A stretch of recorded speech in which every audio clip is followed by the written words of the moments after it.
What makes a story feel real and believable? Why do the characters we create and control during a tabletop RPG play such a critical part in establishing believable stories? And why is every person sitting around our gaming table needed to make our stories unique beyond all measure? In this episode, Aaron Airmet of the Lord of the Rings podcast will help you appreciate J.R.R. Tolkien's gift as a master storyteller. He will help us identify what we can learn from Grandpa Tolkien to make our own games epic. Welcome to Claim to Game. We help tabletop gamers have a great time with friends to experience amazing stories. It can be overwhelming to start and run great games. Let's make it easier for you to play any game you want to have fun with your friends. I'm Clint.scheirer. I've helped thousands of students in my career find their way to better themselves and better their game. With more than 10 years experience coaching, teaching, and developing easy-to-follow learning plans, I know I can help you too. It's time for you to make your claim to game.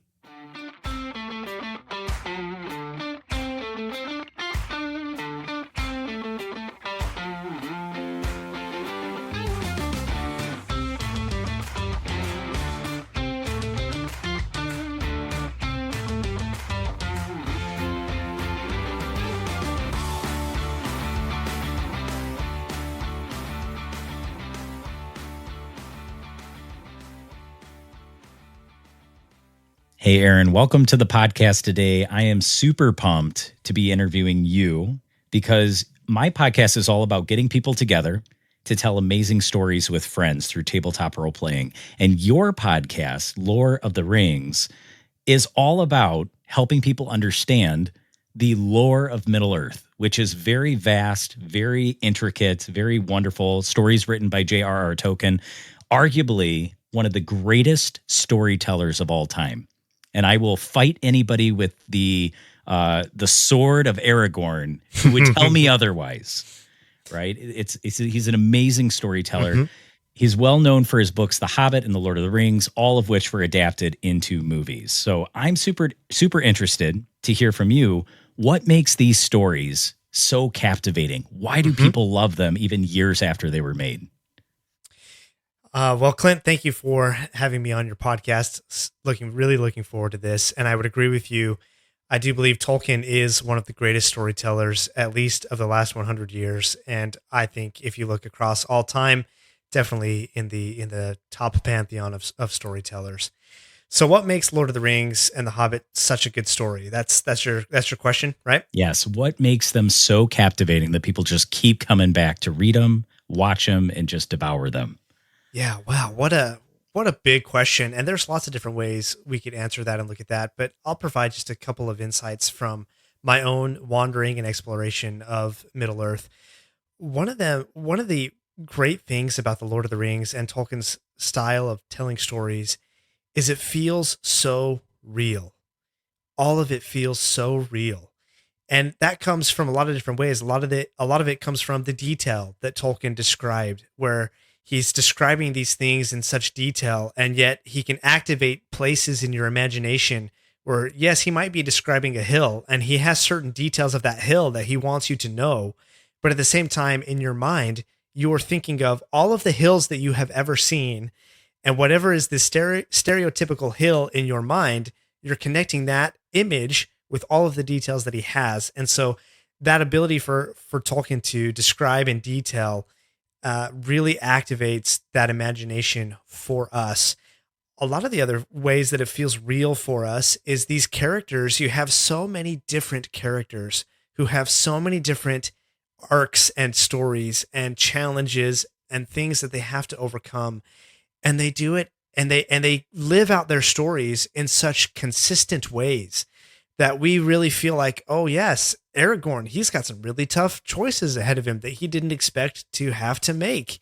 Frodo, he's thrust in these situations that he didn't exactly choose to be in. And we begin to feel like, oh, if I were these characters, would I act and feel the same way?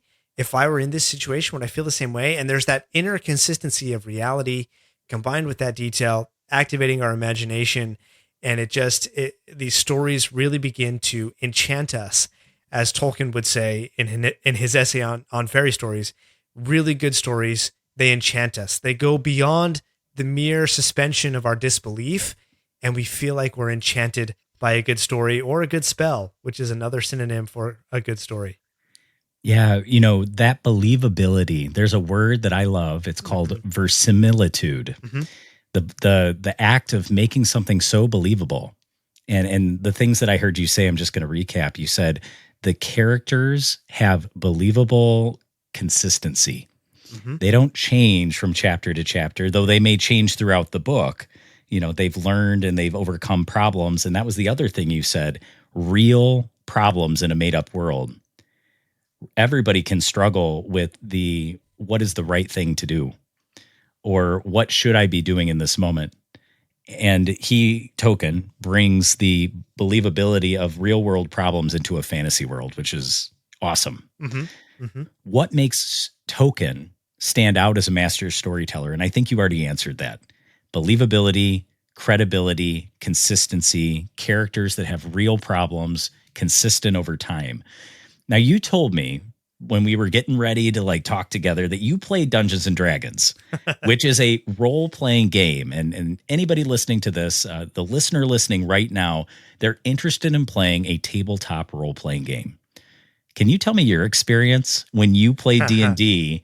Because that was the game that you played, and there's many different tabletop role-playing games. But when you played D&D, what type of character did you play? Race, class, why? And why did you play that character? Excellent. Well, my experience with D&D and tabletop role-playing games is a grand, let's see, maybe it was 2 to 3 hours. It was a one-shot campaign, which I learned that term, and I had never played a D&D before in my life. Never done a campaign ever. I knew the concepts. I kind of knew the basic gameplay. I've seen Stranger Things, and so I can kind of follow with what's going on with when the kids are playing D&D down in the basement. But never actually tried it. And I was at a work conference, and one of the after evening activities was, let's go do a one-shot campaign. My buddy who had never done a D&D campaign, he's like, hey, let's go try this thing out. So it was him and I. We were two beginners with a very experienced, what do they call it? Dungeon master, the DM. Yep. If you're playing Dungeons and Dragons, it's a dungeon master. It's a dungeon master. Anything else, it's GM, game master. Okay, all right. So we have a dungeon master, 2 other guys that are pretty experienced, 2 guys who are very not experienced, and then we have another guy who is so deep into D&D that he literally has all of the different dice tattooed onto his arm. And when he usually plays, he didn't do this while we were playing, but when he usually plays, he has some app or something that can roll the dice for him off of his tattoos. I don't even know how it works, but it's pretty crazy how he's able to do that. So imagine that level guy, 2 other pretty deep guys, dungeon master, and then 2 beginners, one of which is me playing a one-shot campaign. So the way it works is the dungeon master had several different characters already built in. And I just kind of said, I just need somebody who's kind of basic to play. And they were like, well, you probably don't want to be a magic wielder. And I said, that sounds like a good choice. So the only other choices were a warrior human of some sort, and then a rogue halfling, a hobbit, right? So my buddy, the other inexperienced guy, he chose the warrior. I chose the halfling, the rogue halfling, and we were off to the races doing this little one-shot campaign. But as we got going, we got into the story, and you know what it's like when you've got a couple of guys sitting around a table just having a good time. I just really got into the story, and my just silliness came out, and I was cracking all these jokes, all these little word plays, all the stuff that I told my wife afterwards, and she's like, oh no, you didn't say that. I was like, but yeah, it was funny. We chopped off a guy's hand, and I said, hey, do you need a hand? And it was great, and it was fun. So the guys afterwards, they told me, they were like, oh, we need to play with you again, and you need to be a bard. You need to be a bard next time, not a rogue. So I kind of tried this rogue mentality of I hate everyone, I hate everything. I'm just going to kind of do my own thing.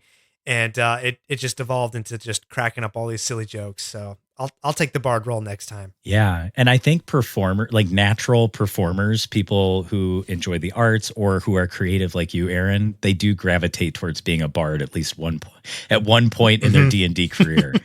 I also, you mentioned the getting to be somebody, right? So you were a fake person, an imaginary person in an imaginary world. your GM gave you a pre-built character, or we call it a pre-gen in the tabletop world, which is great for beginners because then you don't have to worry about the minutia of putting together stats, making all those choices. They're all made for you, and you can just worry, or not even worry, just enjoy the storytelling experience. It's like they built your car. You didn't have to build the car. You could just hop in, start driving. Exactly. So this aspect of playing as almost an avatar, and anybody who's like, oh, the blue people from James Cameron, not that. We're not talking about that type of avatar, or like Legend of Aang from Nickelodeon back in the day. We're not talking about little, airbending monks. Somebody that you are controlling vicariously, living out heroic stories. If you could choose one character from Lord of the Rings, any work, it doesn't just have to be The Hobbit or the trilogy of Fellowship and Two Towers and Return of the King, which people are probably more familiar with, who would you create a character for and why? Oh, that is a tough question. And you opened it up to the wide legendarium. So my initial reaction was going to be Aragorn. I think a lot of folks are familiar with Aragorn and his story, and a little bit different from the movie and the books. But if we were to go the whole legendarium, I'm going to say there's an elf in the First Age who's named Fingolfin.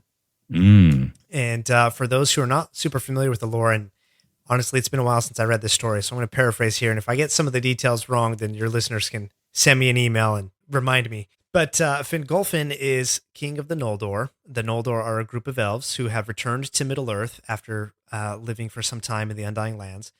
The Noldor at this time, these elves are trying to reclaim 3 magical jewels from the big baddie Morgoth, or Melkor, who, if you know Sauron was only a mere lieutenant to Morgoth. So Morgoth has these 3 jewels. The Noldor, the elves, are trying to get these 3 jewels back. Fingolfin is the king. They've experienced so much tragedy and suffering. They've experienced great defeats. Fingolfin is just, he's done. He's done with this, and he's like, we're not doing this anymore. So he rides his horse like thunder through the darkness, lightning through the darkness. He rides it way up to the north to the stronghold of Melkor, pounds on his door 3 times, boom, boom, boom, and says in front of all of Melkor's army, like, Melkor, Morgoth, I challenge you to one-on-one duel, a one-on-one combat. Okay? So you've got First Age, king of the elves, versus Morgoth, Sauron's master, right? And there's this great line in Tolkien's work called The Silmarillion, in which you can find these stories. Fingolfin's pounding on the door, and he's like raising this challenge, and the simple line from Tolkien is, and Morgoth came. So it's like deep down in his dungeons, he's been sending out his servants and his armies to go do his dirty work for him against the elves, and he comes up from his throne room, the depths of this northern fortress, and he fights Fingolfin right outside of this northern fortress. And it's a beautiful, epic battle, and it's really amazing. Well, thank you for not telling everybody how it ends. Yeah, spoiler. Yeah, spoiler that was a alert good there. teaser. So that was a good teaser. So as you were speaking, a Fingolfin, did I say the name right? Fingolfin? Fingolfin. That type of character, I imagine being a high elf, right? So if you were playing D&D, it would be a character that goes with that kind of archetype. And it could really go many different ways, right? He's a warrior, clearly, because he's dueling, but he also has a type of magic to him. But I wouldn't say that he is a full-out wizard. True. So there's a term used in especially D&D, but it's multi-classing.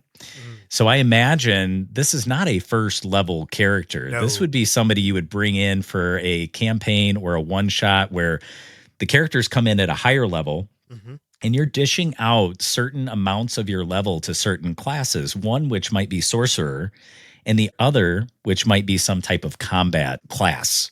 And so bringing that all together just sounds like a super badass character that would bring down the hammer, or probably a sword, I'm assuming. I don't imagine elves have hammers. He definitely had a sword, but he did fight against Morgoth, who had a great, I believe it was a hammer, maybe it was a mace, but he had this huge weapon, which was named Grond. So for anybody who's read the books or seen the extended edition of the films, Grond is the name of the battering ram in Minas Tirith in the Pelennor Fields. Sauron names that battering ram after his master's hammer, Morgoth's hammer, Grond, versus Fingolfin, who has a sword. That's so interesting because I think of Sauron just being very arrogant, Mm. and I almost think of Sauron and Morgoth being like the Sith Lord in Star Wars, how the apprentice always tries to basically destroy and kill his master. Like they know it's coming, right? There's some sort of backstabbing that's supposed to happen in that relationship with the Sith. And so Sauron naming that battering ram and paying homage to his master is it's a different side that I didn't expect, because I just assumed he'd be like, he's out of the picture. Not trying Yeah. to give anybody, the end of the story, but curious. Thank you. Along that line, along characters that you would want to live, right? People that you would want to be. Tolkien, in his first Lord of the Rings book, The Fellowship of the Rings, there were 9 companions in that, we'll call it adventuring party, right? That whole idea of getting a group of people, it didn't start with the Marvel Avengers, assembling a team that was specially made to try to destroy the forces of evil. I would even venture to say that Tolkien maybe created that trope. So you have 9 companions who are appointed to basically save the world.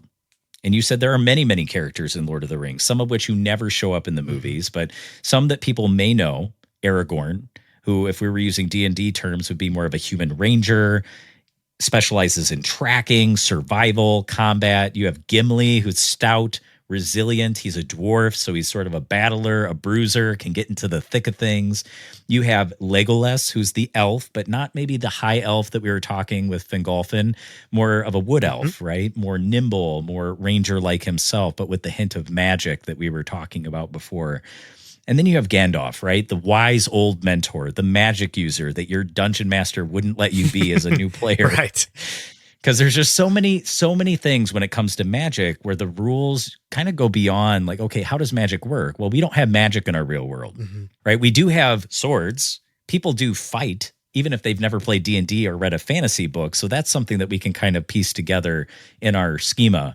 But magic is not, right? Magic is not something that you see on a day-to-day basis. So, the wise old mentor, the spellcaster, the leader, very mysterious. And then you have Boromir, right? He is your typical warrior, fighter, human, maybe a lead-in newbie character, a newbie player would play a Boromir.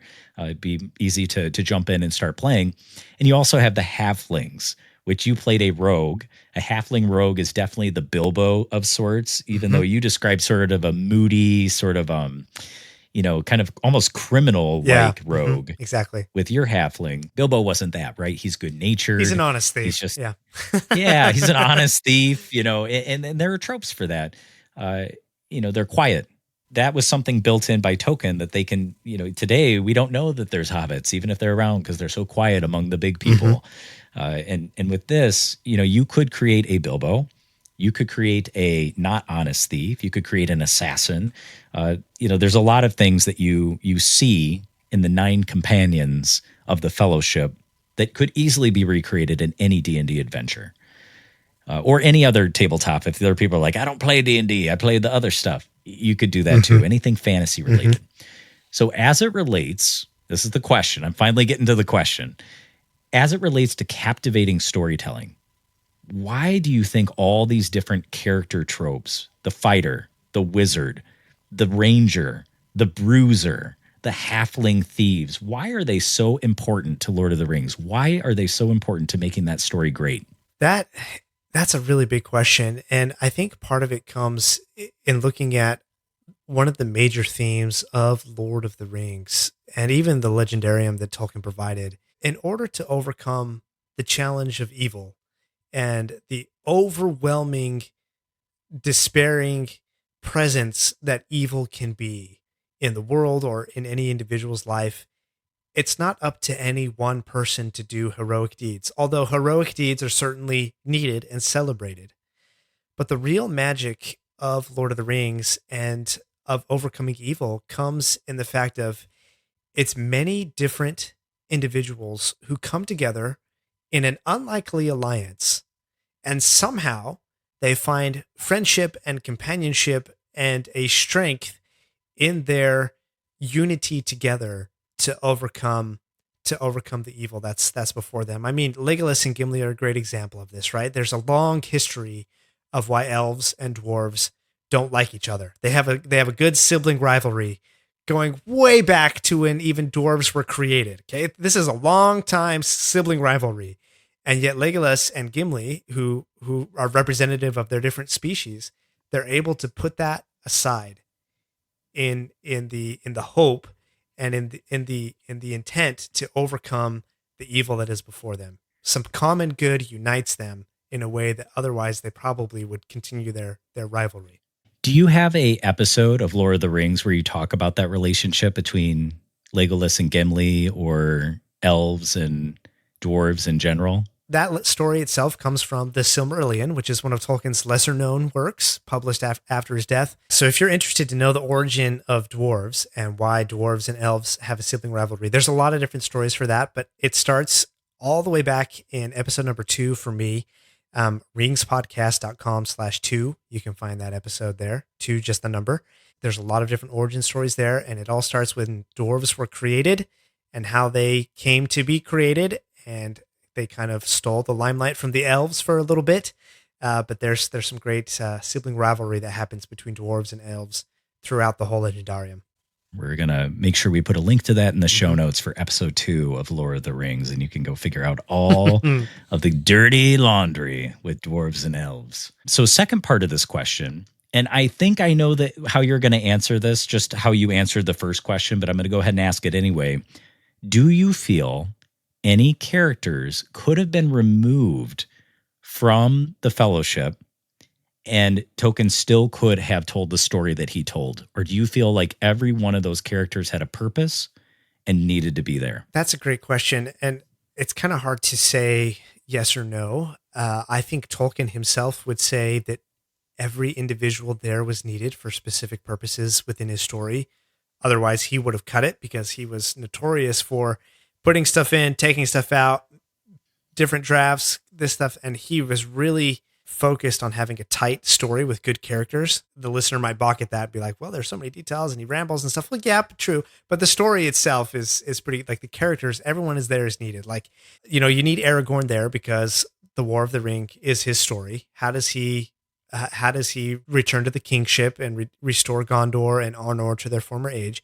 You need Legolas and Gimli because they're representative of their different species. You need Boromir there because Boromir represents a different kind of human being than Aragorn, right? Boromir is noble, but not so noble as Aragorn.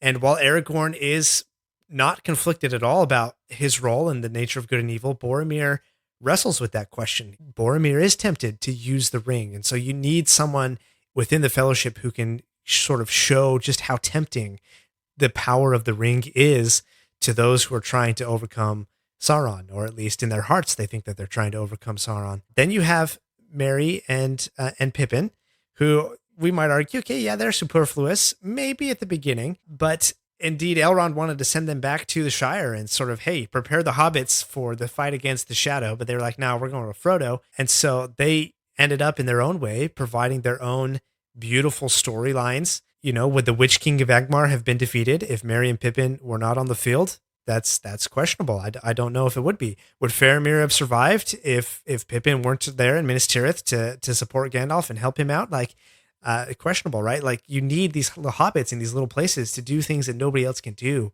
And then you have Frodo and Sam, who, Frodo says it himself. He would not have gotten very far without Sam, right? And Sam, I think, shows the greatest virtue simply because he promised that he would not leave Frodo. Like, what's in it for Sam? There's no glory for Sam.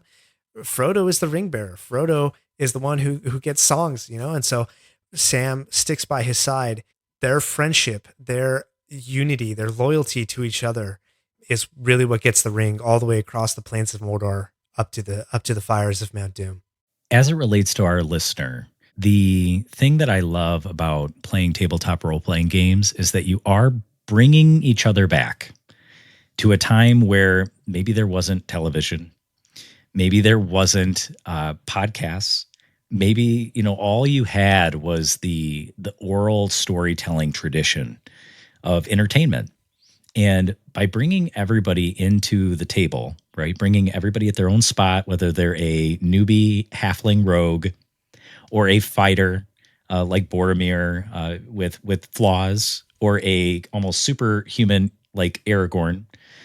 Everybody plays a part. And beyond just your character playing a part in your party, right? Having a balanced party is one of the big conflicting conversations people will have when they're making a new D&D campaign. Well, who's going to be our healer? Who's going to be our tank? Who's going to be our magic caster? I am of the opinion you could play a game with all rogues. You could play a game with all wizards. And what makes each one of those characters important? The person behind the character. Every person at that table has something to contribute to the story. And I'm hoping that from what you just said about the fictitious party of the Fellowship, people can also not just bring that into their characters' party and their adventures that they do in D&D, but also in getting together with friends. Everybody has a spot at that table. Everybody's voice should be heard. And a good GM, a good DM, if you're playing D&D, will allow everybody's voice to be heard because it only adds to the story. Yeah, I really love that. Let me riff off of what you're saying there for just a moment, because you're the expert in these tabletop games and I'm clearly not. So I don't know if I have an opinion on rogues versus a balanced party versus all wizards. But when you say that a campaign could be run with that, I think, well, let's look at Tolkien. And yes, the Fellowship did have these various different things to them, but why were they there, right? They weren't there because they were selected and their fellowship was like scientifically balanced to be perfect for this stealth mission to take the ring to Mordor, right? If that were the case, they probably wouldn't have let Boromir join the Fellowship. And Gandalf says, and I think he says in the film, and I know he says in the book, but it's something along the lines of, not even the wise can see the end of all things, right? Like, you might think that you have a perfectly balanced party that can take on anything and everything, but you don't know what the campaign is going to be. You don't know the challenges that are going to come. And that's part of the fun. That's part of the challenge, is we don't know what fate has in store for us. So sure, we could like maybe de-risk everything and have a perfectly balanced party, but what sort of challenge would it be? What sort of a story could we make up if we were all rogue halflings? What if we were this little band of hobbits and we don't know what fate it has in store for us? And that's part of the challenge and the creative process of coming up and saying, okay, yeah, we are all rogues. And all of a sudden, great, it would have been great to have a magic person with us, but we don't have one. Gandalf fell down this hole. We don't have our magic person anymore. What are we going to do now? I love that idea. It definitely happens. So, and when you're talking, I was thinking about, and for anybody who wants to read The Lord of the Rings in its purity and you don't want to have any spoilers, I would fast forward at least 2 minutes here. When the Fellowship breaks and Frodo and Sam go off on their own and Merry and Pippin are taken and they're on their own, and you have an elf, a dwarf, and a man, Aragorn, Legolas, and Gimli on their own, that's really what's happening, is you have imperfect party characters, imperfect balance of skills, trying to solve the common problem that they started out with all together. We call that splitting the party. It's a joke. I think there's so many memes about splitting the party. Never split the party. Yeah, everybody dies when you split the party because you don't have a balance. Yeah. Yet, that story shows how you can overcome imperfect odds and get to the other end from a game standpoint. Yeah, it's just really cool. And it does require extraordinary acts of heroism, right? Like, you have Aragorn and Legolas and Gimli running, I don't even know how many leagues without like resting, no sleeping. They're just running, right? Like these three great hunters going across the plains. You've got Frodo, who literally can't carry himself anymore. So Sam's like, well, I can carry you. I'll carry you. I'll carry you. So it's like, yeah, you split the party and yeah, that's risky, but you don't control the outcome and you don't control the challenges. All you control is, what are the heroic acts that I will attempt to try? And if I need to roll my 20 die, what does they call it? The 20D, the D20, 20-sided dice. There D20. you go. They're D20. If I'm going to roll that and man, if my great hunt across the plains of Rohan, if that misses, well, shoot, but at least I tried, at least I tried. Yeah. That brings up another thought in the conflict, right? So you said these characters were not brought together scientifically to be the perfect task force to go in and take out Mordor. to take out Sauron. That wasn't how it happened. And when there is conflict and struggle, there's a phrase that I really love, and I need to define it. It's conflict builds intimacy. We're not talking like, sexual intimacy. We're talking about Camaraderie. closeness. Yeah, camaraderie. That's another way we could say it. Conflict builds camaraderie. There you go. And as a storyteller, Tolkien makes you love these characters. Mm-hmm. By the end, you don't want the book to end, even though you want them to win, but you don't want it to end. Yeah. I remember watching the end in the theater. I remember watching The Return of the King. Whew, at the very end, I'm just like, no, my friends are leaving. Give us another scene, please. Give us another scene. Give us another movie. And that's why all these spinoffs are so attractive, is because people want to see more. Yeah. But there is a very finite end. And so I hope everybody gets a chance to look at it and read it, enjoy it for years and years. So tabletop games like D&D, they are a collaborative storytelling mechanism. It's a game which is governed by rules to help the story with certain outcomes. It's a processed way to tell a story. And to use an example from Lord of the Rings, we would just say a scenario, instead of J.R.R. Tolkien writing that Aragorn takes a swing at the Nazgul with his burning torch on top of Weathertop defending Frodo, right? He can write that, and it can turn into whatever he wants it to be. He can make it successful. He can also make that a swing and a miss. He has that choice. If J.R.R. Tolkien was sitting at a D&D table, he does not have that liberty to decide that outcome. What he would be doing is he would be saying Aragorn takes his torch and he takes a swing at the Nazgul defending Frodo. And then the great storytelling master, Tolkien himself, would need to roll a 20-sided dice to determine whether he hit the Nazgul or missed. And then based on that result, the GM or the dungeon master would say how that plays out narratively. So if he hits and the Nazgul screams and runs off the mountain. Miss, the Nazgul dips and takes his sword and goes and stabs Frodo, right? So it's really governed by the roles. And the roles take the narrative and determine the outcomes. Now, here's the question. Here we go. Here's the question. Most individuals, when they are writing a book, they do not write by themselves in a bubble. Usually they either have an accountability partner or a writing group or somebody that can help them collaboratively make the book or the piece of art that they're creating better than it would be if they had done it by themselves. Who was at Tolkien's table? Who was Tolkien's support and encouragement as he wrote The Lord of the Rings? Who was at his table, so to speak, to encourage him and make the work better than it could have been by itself? Hey, quick pause on the episode. Have you ever wanted to gather your own fellowship and venture into Middle-earth, but felt a little lost at where to start? Well, all who wander are not lost. What if I told you that in just 30 days or less, you could have your very own One Ring 2nd Edition tabletop game up and running?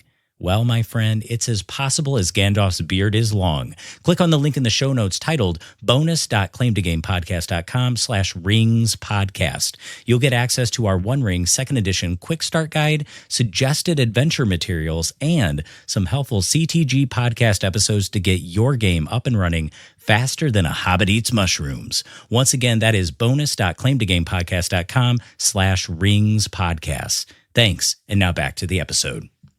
This is an excellent question, and I want to answer it in two parts. Because Tolkien was academic, he was a professor, and wherever he went, even as a student, he would create these little literary societies where he would get together with whoever he thought was the most brilliant person around, and he would create these little groups, and they would write stories, they'd write poetry, they'd read it, they'd critique it, they would have these collaborative sessions together. The most famous of these that maybe your listener has heard of is The Inklings, in which Tolkien and C.S. Lewis, the author of Chronicles of Narnia and Mere Christianity, a lot of different Christian books, they would come together. And there were others besides, but their names escape my mind right now. But there was this group of 4 or 5 individuals, and they would get around, usually around a table in a pub called the Eagle and Child. They're outside of Oxford, and they would get together and they would read drafts of their stories to each other. And part of it was that none of them really felt satisfied with the fiction that they had available to them, with the literature that they had available to them. And they thought, we need to write stories that we want to read. Like that was kind of their intent. And you have a lot of really amazing things come out of this, come out of the Inklings group. And in fact, I would say without the Inklings, and especially without C.S. Lewis, we would not be having this conversation about J.R.R. Tolkien and Lord of the Rings today. Because Tolkien loved languages. He was a philologist, right? Someone who studies the history of language. And he said from an earliest days of his childhood, he could create languages as easy as breathing for him, right? So he had all of these languages. But the thing about language is language evolves over time in connection with a culture and a people and the stories that they share with one another. And so it was by C.S. Lewis and his encouragement to Tolkien saying, Tolkien, you need to write some stories for your languages. And Tolkien saying, yeah, I probably should write some stories for my languages. And so he starts writing these stories, and all of these stories have been percolating in his brain. And I want to get to that in just a second again. All of these stories would percolate. He had these languages. And if it were not for C.S. Lewis saying, Tolkien, write the story and just get started, and Tolkien starting, and C.S. Lewis saying, keep going, and Tolkien coming back and reading out loud their letters. If you go read the letters of J.R.R. Tolkien, he's writing to his son Christopher, who is shipped overseas during World War II, while Tolkien is drafting Lord of the Rings. He's doing this for 17 years, by the way. It takes him 17 years to write his quote unquote sequel to The Hobbit. And he tells his son Christopher, like, oh, I read such and such chapter out loud to the Inklings, and Lewis said this was crappy, and so said that was crappy, and I need to fix this, and I disagree with that, and that person's so stupid. He's saying his friend's stupid, whatever. But they just said it how it was, how they saw it. And that collaborative session, without C.S. Lewis and the Inklings, we would not have Lord of the Rings and J.R.R. Tolkien. So that's answer number one. And that's probably the most famous answer that everybody knows. But I want to go back further to a young Tolkien who is in 1917 in the trenches of World War I. He's in the Battle of Somme, one of the very bloodiest, worst battles in France during World War I. He has trench fever. He gets sick. He gets sent back. And while he's on sick leave, he starts writing down the first stories of his legendarium. Now, I say he starts to write them down. These things have been cooking in his brain, even at that time, for years, as a young 20-year-old officer. And he starts writing down the stories, the three great tales. The first one that we know of, The Fall of Gondolin, which appears in the Silmarillion. He starts writing that down. The thing I want to say here is, even before the war, Tolkien had a group of friends, a group of four, he being one of them, so three other friends. In his letters, he writes a letter to another friend of his, and this is going to get kind of like the movie Inception. There's kind of some layers here.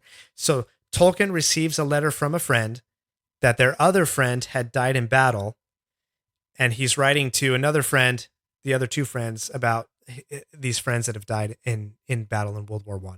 He's in grief. He's mourning for the loss of his friend, but he's going back and he's saying, look, my friend is great.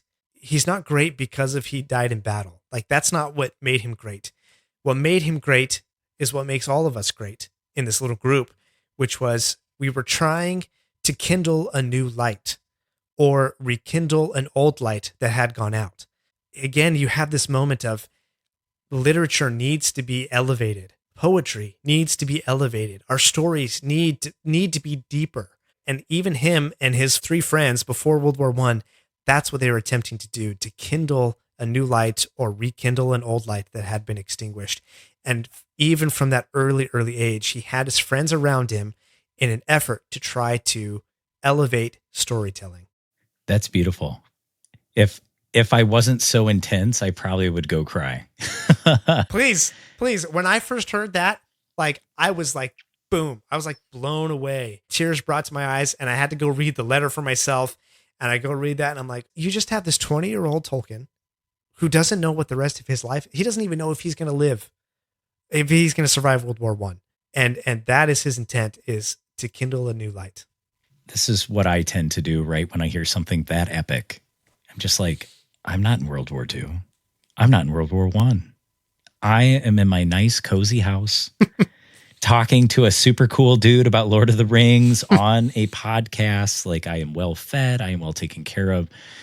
But what I want to point out to our listener is that old light And that thing that makes a person unique, that is not just exclusive to the elite of the world, or, the people who are the smartest or the best.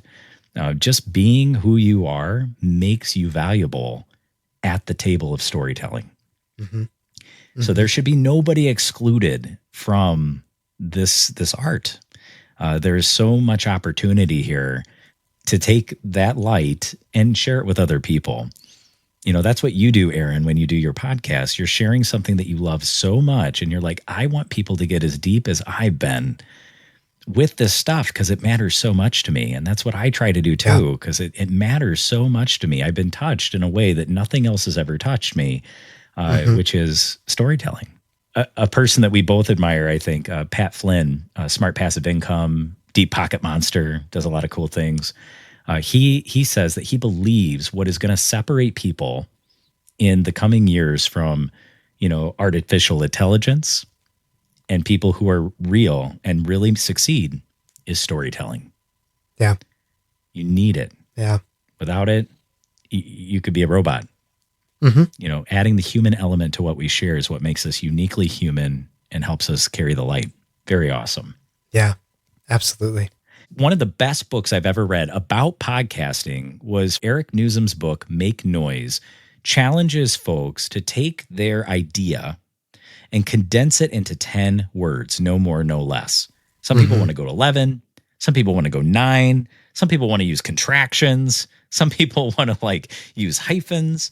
But he really challenges the economy of words, because when you're specific about your words, the true heart of something comes out. Yeah. And what I challenged you to do before coming to my table tonight is I wanted you to give one takeaway from the way that Tolkien tells stories that our listener can take with them when they go to tell stories. What is a 10-word phrase that can help them remember a storytelling tactic or a philosophy that we can shamelessly steal from Grandpa Tolkien? Yeah. And add to our games and also just add to our lives? What did you come up with? Yeah, this is a tough question. And I'm glad that you actually sent this to me pre-recording, so I had some time to think about it. And I actually went back to an essay that Tolkien delivered via speech and was published later on, called On Fairy Stories, which is an amazing piece of work about what makes a really good story. And I actually do have an episode about that. If your listener wants to go find this, ringspodcast.com/95, what makes a good story in Tolkien's perspective. So if I were to sum this all up in a 10-word phrase, I would say something like this: storytelling heals, inspires, and reveals wonder hidden in everyday life. The part that I love the most about what you just shared is in everyday life. And that is bringing us back to the very first answer that you gave. What makes Tolkien such a great storyteller? He takes real things that people feel today, not in 1917, not in the 1960s, not right after World War II, not hundreds of years ago in a made-up world, but today. And he puts them into stories so that we can feel things. Yeah. Makes our lives better. Can you repeat it one more time for our listener? Storytelling heals, inspires, and reveals wonder hidden in everyday life. Clint, I feel like I really have to say this. Yes, we're not in World War I. We're not in World War II. We're sitting very cozy, making a podcast over the wonders of the internet. But I think one of the things that makes Tolkien's stories so timeless and that heal us and inspire and reveal wonder for us is that every individual on this planet has a one ring that they are carrying. They all do. Every single one of us does. Sometimes for us, it's a very visible burden, right? Sometimes we are in the trenches of World War I, and other people can see that burden.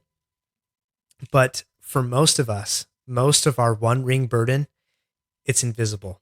It's something internal.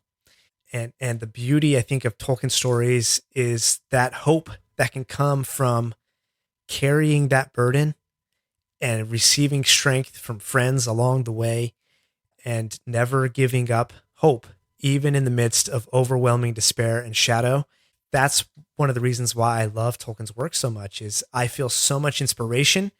Whatever the One Ring is in my life, I feel inspired to continue to carry that burden. That's beautiful. Thanks for sharing, Aaron. That's man, that's going to stick with me for a long time. I already loved Lord of the Rings, which is why the name of your podcast just caught my eye, and I was like, man, I got to talk to this guy. Yeah, I got to talk to him. Now, is there anything else that you think that we missed? Anything that you feel like our listeners have to know before we end our conversation today? Something that you think is so important. All right, go ahead. I do. I have one more, and this is an idea that Tolkien coined himself. Okay, and this is the idea of subcreation. Subcreation. Let's see if I can define this in a succinct way. Like the idea is, you and I live in the primary world. Okay, this is the real world, the primary world that is created. Okay, and we can argue about divine creation or evolution, whatever we want to, but at the end of the day, it's been created. Okay, we're here. The idea of subcreation is what Tolkien said is like when you engage with a story, you are literally subcreating a world, and that happens on different levels. On one level, it's the author creating a subcreation underneath the primary world. It's a secondary world. And what the author or creator does is he pulls these doors open and invites us to come into this world. And that takes subcreation to another deeper level, which is now I am engaging, me, the reader, I am engaging in this secondary world, but I'm also connecting it with the imaginal world that is in my head. So I have this subcreation within a subcreation within the prime creation. And that is how you get so enchanted with stories, because you can enter into these worlds that the verisimilitude that we talked about earlier, right? That just feels so real. And so when you go and you're sitting around a table and you're rolling your dice, you're creating your characters, your rogues and your wizards and stuff, you can think it's so important to be like, we're no longer in the primary world. Sure, there's a table in front of us, but in our imaginations, we are sub-creating together a new world and a new story, a story that has never been experienced by humans before, that will never be experienced by humans again. But for now, for this moment, we're going to be in this sub-created world, and we're going to make a beautiful experience in the story together. So the idea of sub-creation from Tolkien, I would be totally remiss if I didn't mention that. That's so great. And that is what makes tabletop role-playing so cool, because you can live the stories unwritten.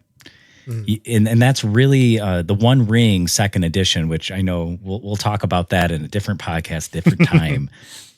But that's the idea, is that people watch these movies and they read these books, and Tolkien leaves a lot unsaid, simply because no amount of detail could really flesh out what C.S. Lewis forced him to write, right? Forced him to do the world building that is needed to make something believable.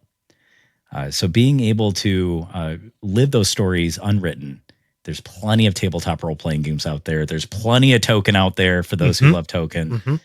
And it's just so cool that we got to talk about it tonight. Yeah. Final question, Aaron. If people want to connect with you, want to connect with your work, the things that you do, they like what they heard today and they want to get more, where can they find you? Absolutely. So you can find the Lore of the Rings podcast at ringspodcast.com. That's RINGS podcast.com. There you can find links to your favorite podcast player. You can find links to social media. I've been really active on Threads lately. I've been experimenting there. So come reach out to me on Threads. I love to interact with people there. I have new podcast episodes every single Thursday. And in 2024, we have been wandering the Fellowship of the Ring. I was going to try to go chapter by chapter per episode, but there's just too much. And so I finally settled into like every 5 pages or so. That's a 15-minute episode. And I try to do just little 15-minute sound bites. We're not doing incredible deep lore dives, although I will connect you to the stories that you're reading, the stories that you've seen on screen. I will try to put in a little bit of like some lore tidbits there for you. Try to make it really bite-sized for you every 15 minutes, every Thursday. Come wander Middle-earth with me and be inspired by Tolkien. Just a side note, I recently listened to episode 185 of your podcast where Frodo meets Strider. Strider, the nickname given to Aragorn by the Men of Bree. And it is awesome to listen to Aaron talk about these chapters, because when you're reading alone, you're left with your own, we would call it sub-creation.